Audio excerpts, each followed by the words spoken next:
ආයුබෝවන්. පසුගිය සතියේ අපේ රටේ ප්‍රධාන වෙළඳපළවල එළවලු සහ අත්‍යවශ්‍ය භාණ්ඩ කිහිපයක මිල ගණන් පෙර සතියට සාපේක්ෂව වෙනස් වුණේ කොහොමද කියලා අද අපි සරලව බලමු.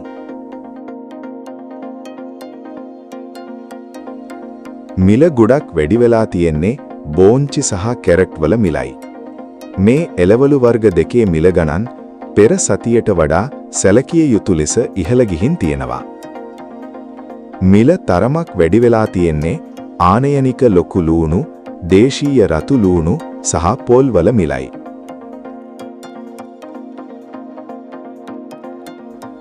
මිල ගොඩක් අඩු වෙලා තියෙන්නේ වට්ටක්කා, ගෝවා, තක්කාලි සහ පතෝල වල මිලයි.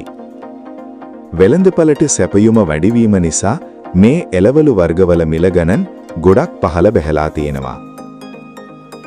මිල තරමක් අඩු වෙලා තියෙන්නේ ආනයනික අර්තාපල් වල මිලයි. ලොකු වෙනසක් නැත්තේ වම්බටු, අමු මිරිස්, දෙහි, අලු කෙසෙල්, දේශීය අර්තාපල්, පරිප්පු, සීනි, බිත්තර සහ සහල් වල මිලයි.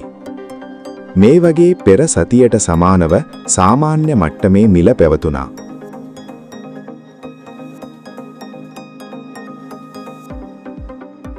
හැමදාම මේ වගේ අලුත්ම විළඳපළ මිල තොරතුරු දැනගන්න අපේ channel එක subscribe කරලා තියාගන්න. ස්තුතියි.